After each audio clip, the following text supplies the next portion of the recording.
যুবক ভাইরা কাঁদিতাছে বসিয়ায়। নামান, হাত নামান, শুধু চোখটা বন্ধ করেন। এখন চোখটা বন্ধ করেন, মনে করেন আমার চোখের সামনে আর কিচ্ছু নাই, যেরকম আমি কবরের মধ্যে পড়ে রয়েছি। আমার কবরে কেউ নাই, আমার কবরে কেউ নেই। কেমনে থাকবো ওই কবরে মালিক আল্লাহ দেখো, আমার বাবাজিরা কান্দে দেখো। আল্লাহ দেখো, কার যেন আমার মতো মা নাই গো, কার যেন বাবা নাই রে। মামা বলে কারে ডাকব, মামা বলে কাকে ডাকব, মা দুঃখিনী নাই। আল্লাহ তুমি মাফ কইরা দাও, ক্ষমা চাইছি তাই। তুমি যদি মাফ নাই করবা তোমার বান্দার, বইলা দাও না তোমার বান্দা যাবে কার কাছে। যুবক ভাই এবার আমার দিকে তাকা। প্রতিদিন প্রতি সময় আমি তোমাদেরকে ওয়াজে দেখাই, এদিকে তাকারে ভাই। জীবনের শেষ কাপড়টা কিরকম এইরকম হয়ে যাবে। আহারে এইরকম কাপড়টা যখন তোর শরীরে লাগাবে গো বাজান, ও আমার দাড়ি বাঁকা বাজানরা, এই মাথার সামনে তোমার মাথাটা থাকবে, এখানে পাউডার থাকবে গো বাবা। জীবনের শেষ গোসল দিয়ে যখন পালকিতে উঠে দিবে, ছোট্ট বোলাটা কাঁদবে আর বলবে, আব্বু তুমি কই যাও। ছোট্ট নাতিটা কাঁদবে, নানু ভাই তুমি কই যাও।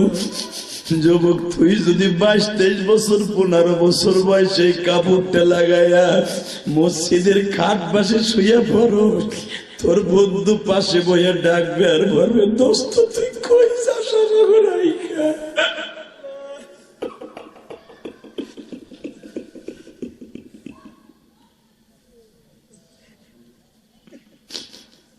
কিভাবে সঙ্গে তোমার খবর, আল্লাহ দেখো কেমনি কান্দে।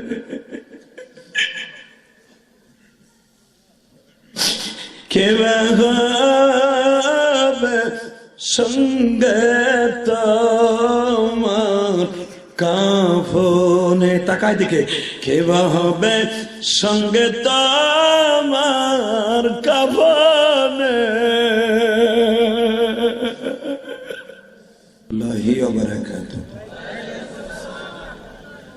আলহামদুলিল্লাহ, আলহামদুলিল্লাহি নাহমাদুহু ওয়া নাস্তাঈনুহু ওয়া নাস্তাগফিরুহু ওয়া নু'মিনু বিহি ওয়া নাতাওয়াক্কালু আলাইহি ونعوذ بالله من شرور أنفسنا ومن سيئات أعمالنا من يهده الله فلا مضل له ومن يضلله فلا هادي له الذي أرسل رسوله بالهدى ودين الحق ليظهره على الدين كله وكفى بالله شهيدا.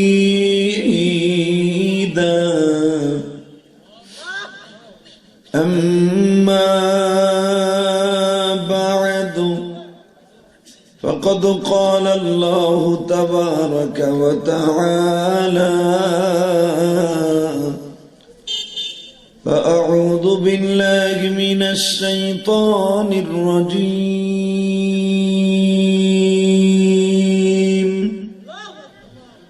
বিসমিল্লাহির রহমানির রহিম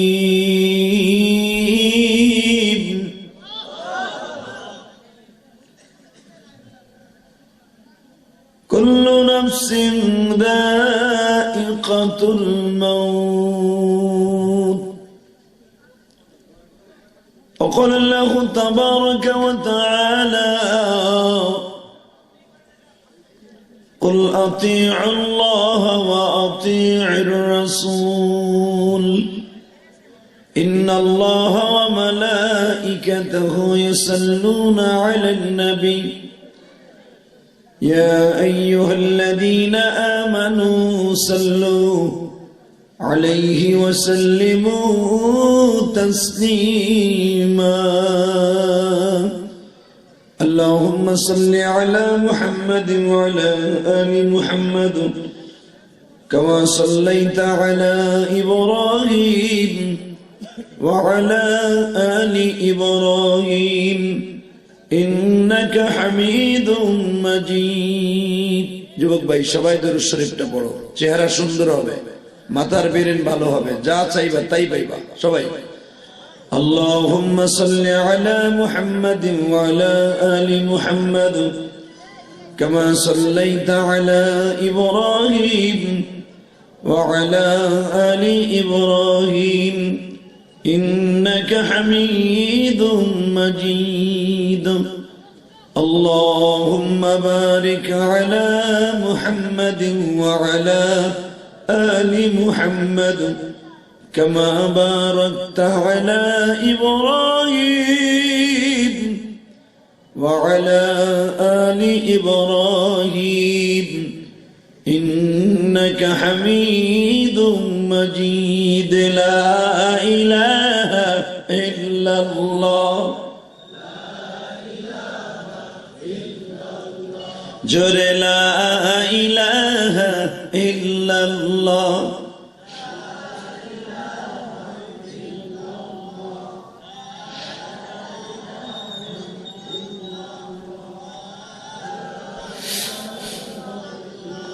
لا إله إلا الله محمد رسول الله সাল্লাল্লাহু আলাইহি ওয়াসাল্লাম কলবে জোরে একটা ধাক্কা হবে আল্লাহ আল্লাহ আল্লাহ আল্লাহ আল্লাহ সাউন্ড মারো আল্লাহ আল্লাহ আল্লাহ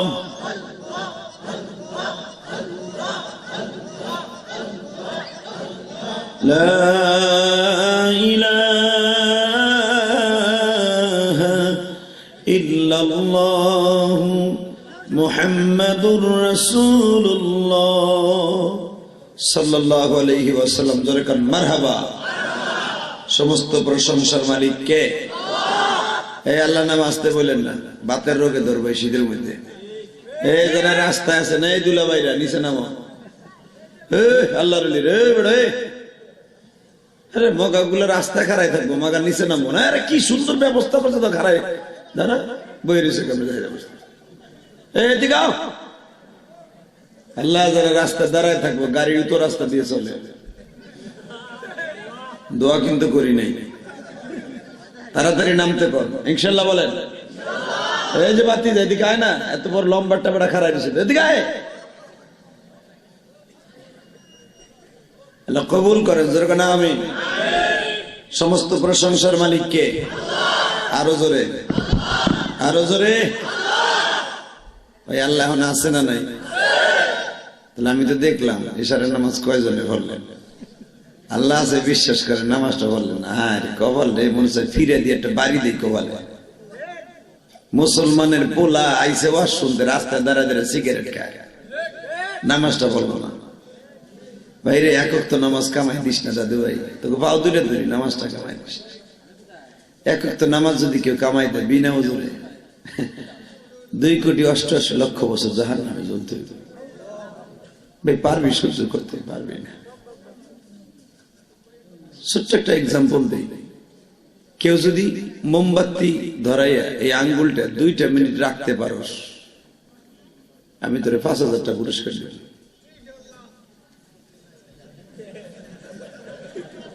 এমন কাজ করিস না যে তোর পরে গজবায় পরে, খবরদার। যদি এখন চিন্তা করস যে যদি পুড়িয়ে জায়গায় অসুবিধা কি, 5,000 টাকাতে ট্রিটমেন্ট করবো, এক্সাম্পল হিসেবে তোরে বলে দিয়ে দেয়, মোমবাতির ভিতরে যেরকম 2টা মিনিট এই আঙ্গুলটা রাখা যায় না, পারবি না, কষ্ট হইলো যত কষ্ট হোক পারবি না। কিন্তু মনে রাখতে হবে, মোমবাতির ভিতরে যদি আগুনের ভিতরে এই আঙ্গুলটা না রাখতে পারস, এমন একটা আগুনের ভিতরে জ্বলতে হবে রে ভাই, যে আগুনের শেষ নাই। ওই জাহান্নামের আগুনটা শরীরের যেখানেই লাগবে, কলিজাটা জ্বলা পুরা মোমের মতো গলে যাবে। যুবক ভাইরে, আমি তোমাদের 2টা অনুরোধ করে বলে দিয়ে যাই, পৃথিবীতে যে জরঙের কাজ করো না কেন, মৃত্যু কিন্তু আছে, আছে না নাই? কত আশা কর যাব জমিনে, আশা লয়া যাইবা সবাই কবর, আশা লয়া যাইবা সবাই কবর। বাজান আমার গাড়ির ড্রাইভার একটু আগে বললেন, ফেরি পার হয়ে যখন 5 চরের মোড় সারছে, দেখে রোডের উপরে একটা লাশ পড়ে রয়েছে। কোন গাড়িতে মারিয়া দিয়া চলে গেছে গো বাবা,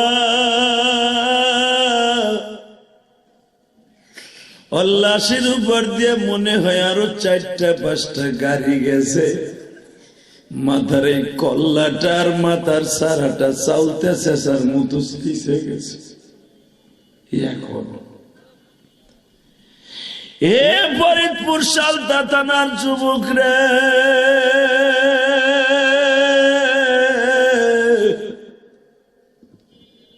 কার লাগিয়া বাদশ সুখে এত সুন্দর ঘর, এই ঘর একদিন হইয়া যাবে তোমার আমার পর। কি ভাই ঠিক বলি নাই? দাদু ভাই ঠিক বলছি না? সবাই 2টা পাও ধরে বলে যায়, আমরা পারবো তো পাও ধরে কিছু অনুরোধ করে কথা বলে যাইতে পারবো না, তোর মাইরা নামাজ পড়াইতে এই সুযোগ আমাকে নাই। আহা, যে লাশটা পড়ে রয়েছে দেখো, এখন মাগরিবের পরে হয়তো একটা মা দুঃখিনী সন্তান, ঠিক না? হয়তো অনেক আশা নিয়ে রাস্তাটা পার হইতেছিল, কোন গাড়িতে মাইরে দিছে কেউ জানে না। তুইও ভাই ফরিদপুর রওনা দিছ, সালতা থানা পার হইয়া নগরকান্দা রোডে উঠছ, টেরাকে তোর মাইরে দিছে, তোর জীবনটা ওখানেই শেষ, ঠিক না? জোরে ক, আরো জোরে। মনকে বুঝায় ক, মন রে আর আমার সময় নাই, আমার চলে যাইতে হইব, আইজ কাই লোক চলে যাইতে হইব। যে আমার এই মাহফিলে দাওয়াত দিছিল ওই লোকটা আজকে দুনিয়ায় নাই। এই মাহফিলে যে দাওয়াত দেয়ার আমাকে আনার কথা ছিল, আজকে উনি দুনিয়ায় বাইসা নাই, শুনতে পাইলাম। শুধু আপনাদের 2টা পাও ধরে বলে যায়, জীবন ইলিয়াস রহমান জেহাদি এই মাদ্রাসায় প্রথম আসলো। এই যদনন্দী, এই সালতা থানা ফরিদপুরের ঐতিহ্যবাহী জায়গা, এটা নামকরা জায়গা। তাহলে আমি আপনাদের এখানে আসতে পারছি, আপনি খুশি না বেদনা?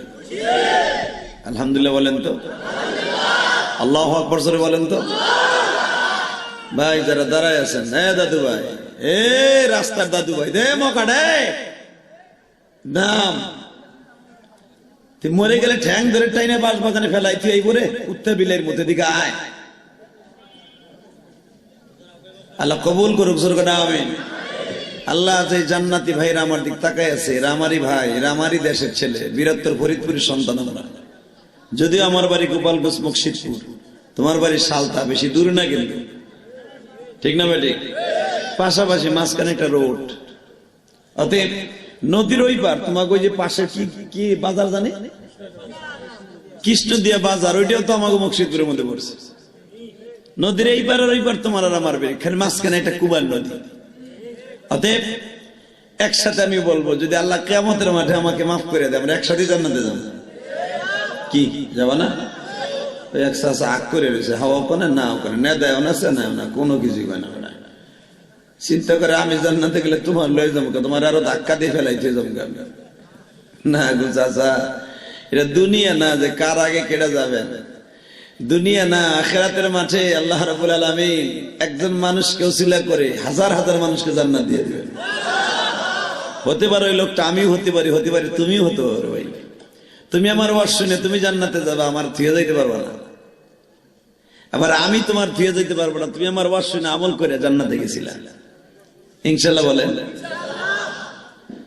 তাহলে এই দুনিয়া থাকতে পারবো? সিস্টেম আছে? কেউ রাখার সিস্টেম আছে? আর এই কথাটা বিশ্বাস করে নাই আবু জাহিলরা। আবু জাহেল হুদ, এই মরণ ঠরণ আল্লাহর পক্ষ থেকে, এটা প্র্যাকটিক্যাল। মানুষ হয়েছে মরবে, এটা কোনো ব্যাপার না। একটা গাছ জন্ম নেয়, ওটার বয়স হয়ে গেলে এমনি মরে যায়, নাহলে জ্বরে পরে, নাহলে বগে পরে, কেউ কুবাইয়া মারে। আবু জাহেল কয়, আমার নবী বলেন, আরে চাচা, কুল্লু নাফসিন যায়িকাতুল মাউত, সব প্রাণীর একদিন মৃত্যুর স্বাদ গ্রহণ করতেই হবে। কথা কর আরো জোরে। আবু জাহেল বদমাইশটি মানে নাই, মানুষ আসে যায়, ম্যান ইজ মডেল, এটা মানুষ মরে, কোনো ব্যাপারই না। আমার নবী এটা বুঝাইতে যে বহুত চেষ্টা করছে, বেঈমান বোঝে নাই। আমাদের এই যুগেও, অর্থাৎ এই মুসলমানের মধ্যেও কিছু নাস্তিক আছে, ওরাও বুঝতে চায় না। কথা বল না কেন? ওরাও বুঝতে চায় না। কয় এই মরণ ধরন কিছু না, হুজুরের যেগুলো বুঝায় এগুলো বাউতাবাজি। কিন্তু মনে রাখতে হবে, মৃত্যু একদিন হয়ে গেলে ভাই আর কোনোদিন ফিরে আসবি না, ঠিক না বেটি? এই মরার আগে আল্লাহর একটু বন্ধু বানায় যাবে, পারবেন না? পৃথিবীতে একটা জিনিস মনে রাখবেন, চাওয়ার মতো চাইলে সবই পাওয়া যায় না? যায় যায়, বিশ্বাস হয়? আল্লাহু আকবার বলেন তো। এই চাচা, আমার বয়ান ছিল মাগরিবের পরে, চিন্তা করলাম একটা গরিব মাদ্রাসা, দেরি করে বসলো, যদি আপনারা আহেন। আর এই জায়গার মানুষ তো দাঁতে খরা বাজায় আসে, বাসার 23 নামাজ পড়ে বিড়ি একটা হাতে ধরে নিরিবিলি টানতে টানতে আয়। কথা কন না? চিন্তা করে দূর হুজুর উঠবো তো দেরি করে, আসলে যে আজকে আমি এত তাড়াতাড়ি উঠবো কল্পনাও করেন নাই, তাই না? তাহলে একটা কথা বলে দিয়ে যাই, শোনেন, সব সময় দেরি করে বাড়িতে বেরোবেন না। ওয়াজে যেদিন হইব আশেপাশে খুব তাড়াতাড়ি যাবে, তাড়াতাড়ি যাই বক্তাদের সাথে দেখা করবেন, মাদ্রাসার হাল হাকিকত জানবেন। এর দ্বারা কি পাবেন জানেন? অপরন্ত শান্তির একটা জায়গা, 10টা পৃথিবীর সময় জান্নাত পাবেন। আল্লাহ ওয়ালাদের চেহারা দেখলেও আল্লাহ মাফ করে দেবেন। পৃথিবীতে কিছু কিছু জিনিস আছে যেগুলা টাকা দিয়ে কিনতে পাওয়া যায় না, সেটা হলো ভালোবাসা, ঠিক না বেটি? এই যে আপনাকে এখানে মেম্বার চেয়ারম্যান ইলেকশন হয়ে গেছে না? না হইব? হয়ে গেছে। এই যে আমার এলাকায় আগামীকালকে ইলেকশন, গোমসোরের আঁকড়া।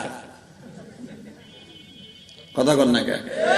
আপনার এলাকার কথা কই না, আমার এলাকায় ওরে বাইরে ভাই মেম্বার চেয়ারম্যান কোবাকুবি করে সাইডে জায়গায় বুড়ি বাইর করে দিচ্ছে। এই 2-3 মাস আগেও চিন্তা করছেন কি ক্ষমতা, যেই লোকটারে বুড়ি বাইর করে দিয়ে মেরে ফেললি, 4টে লোকের জায়গা আমারই নেওয়া নেই, বাচ্চাগুলো এতিম হয়ে গেছে। আচ্ছা, যেই বাচ্চাগুলা এতিম হয়ে গেল, তুমিও তো একদিন কবরে যাবা, তোমার সন্তানও তো এতিম হয়ে যাবে, ঠিক না বাবা? আমি জানি সালতা থানার মানুষ অনেক ভালো, অনেক ভালো এরা। আমি যে আপনাকে ভালো কইছি, ভালোর মধ্যে থাকেন, হাসো কে? আমিন আমিন কও মনে মনে, মানে হাইসে প্রমাণ করো হুজুর আমাকে মতো বদমাইশ তো পুরা ভরিপুরি নাই, আপনি কি কর? যাক তাহলে এই ঠিক। বছর করে এদিকে তাকাও, যদি সত্যিকারে আল্লাহর প্রেমিক হয়ে যাইতে পারেন, চাওয়ার মতো চাইয়া যাইতে পারেন, আল্লাহ অপরন্ত শান্তির ব্যবস্থা করে দেবে। তুমি তাকায়া দেখো মাহফিলে যুবক ভাইরা কাঁদিতাছে বসিয়ায়। নামান, হাত নামান, শুধু চোখটা বন্ধ করেন। এখন চোখটা বন্ধ করেন, মনে করেন আমার চোখের সামনে আর কিচ্ছু নাই, যেরকম আমি কবরের মধ্যে পড়ে রয়েছি। আমার কবরে কেউ নাই, আমার কবরে কেউ নেই। কেমনে থাকবো ওই কবরে মালিক আল্লাহ দেখো, আমার বাবাজিরা কান্দে দেখো। আল্লাহ দেখো, কার যেন আমার মতো মা নাই গো, কার যেন বাবা নাই রে, মামা বলে কারে ডাকবো, মামা বলে কাকে ডাকবো, মা দুঃখিনী নাই। আল্লাহ তুমি মাফ কইরা দাও, ক্ষমা চাইছি তাই। তুমি যদি মাফ নাই করবা তোমার বান্দার, বইলা দাও না তোমার বান্দা যাবে কার কাছে। যুবক ভাই এবার আমার দিকে তাকা, প্রতিদিন প্রতি সময় আমি তোমাদেরকে ওয়াজে দেখাই, এদিকে তাকারে ভাই, জীবনের শেষ কাপড়টা কিরকম এইরকম হয়ে যাবে। আহারে এইরকম কাপড়টা যখন তোর শরীরে লাগাবে গো বাজান, ও আমার দাড়ি বাঁকা বাজানরা, এই মাথার সামনে তোমার মাথাটা থাকবে, এখানে পাউডার থাকবে গো বাবা। জীবনের শেষ গোসল দিয়ে যখন পালকিতে উঠে দিবে, ছোট্ট বোলাটা কাঁদবে আর বলবে আব্বু তুমি কই যাও। ছোট্ট নাতিটা কাঁদবে নানু ভাই তুমি কই যাও। যুবক তুই যদি 22-23 বছর 15 বছর বয়সে এই কাপড়টা লাগাইয়া মসজিদের খাট পাশে শুয়ে পড়ো, তোর বন্ধু পাশে বইয়া ডাকবে আর বলবে দোস্ত তুই কই যাস।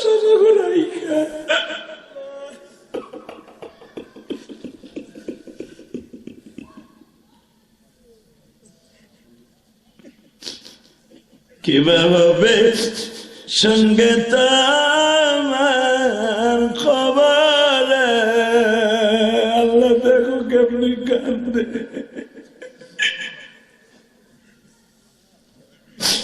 কিভাবে সঙ্গে তোমার কাফনে, তাকায় দিকে, কিভাবে সঙ্গে তোমার কাফনে। আরো জোরে কেন আমি, জোরে কেন আমি, জোরে কেন আমি। বাবা আমি তো প্রতিদিনই মাল লেগে কান্দি, প্রতিদিনই বাবার লেগে কান্দি। আপনারা তো একদিন কান্দাছেন, মাসে 2 দিন 3 দিন কান্দেন। আর আমি আমার মায়ের দুধের ঋণ শোধ করার জন্য কোটি কোটি টাকা খরচ করে মসজিদ মাদ্রাসা করছি, আলহামদুলিল্লাহ বলেন। কারণ আমার মা ওই মসজিদপুরের জমিনে রাগ দিন অনে বইয়া আমারে বলছিল, ইলিয়াস দে যদি কোনোদিন টাকার মালিক হস একটা মসজিদ বানাইস। 1,20,00,000 টাকা দিয়ে মসজিদের জায়গা কিনে ঢাকা কেরানীগঞ্জ কদমতলী দেখে আসি, গেলাম বাজার, একটা টাকাও আমি কারো কাছ থেকে নেই। 1,20,00,000 টাকার ভিতরে একটা টাকাও নাই।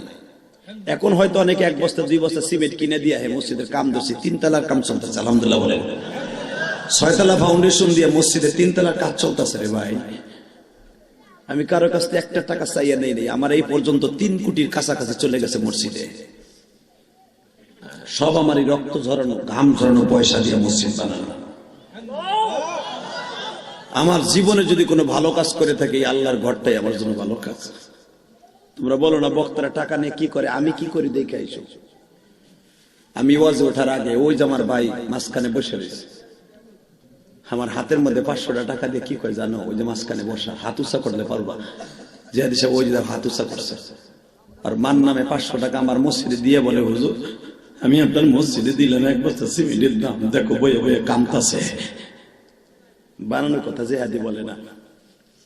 গতকালকে কত ভাইরা হাজার হাজার টাকা দিয়ে আমার মসজিদে দোয়া চায়, যে হাদি তুমি যদি জান্নাতে যাও, তোমার মা গেলে আমার মাও যেন যায়। কারণ মসজিদ কারো বাপদাদার সম্পদ নয়, মসজিদ হলো আল্লাহর ঘর, মাদ্রাসা রসুলের ঘর। আল্লাহু আকবার বলতে পারো না? আমি 4 কোটি টাকা খরচ করে মাদ্রাসা করছি বেটা, 6 কোটি টাকা যাবে আমার মসজিদে, 3 কোটি চলে গেছে। ওই যে 1 বস্তা সিমেন্ট আজকে এখানে আসার আগে দিছে, যে হাত উঁচা করে তোমাকে দেখাইলো, 1 বস্তা সিমেন্টে কি হইব আমার মসজিদে? কিন্তু 1 বস্তা সিমেন্ট আমার কাছে 1 কোটি টাকা। শুধু আমি তোমাদের 2টা পাও ধরছি। আমি যদি পারি কোটি কোটি টাকা খরচ করে আমার মার জন্য মসজিদ করতে, বসে এই আমি শুধু আপনাদের 2টা পাও ধরে বলছি, এই যে একটা মাদ্রাসা বাবা, কোরআনের পাখিগুলা ঠিক মতো পড়তে পারে না বাবা, একটা ছাদ লাগবো। আমি আপনাকে 2টা পাও ধরছি বাবা, এই হাত বাড়াইছি, এই হাত দিয়ে কাবা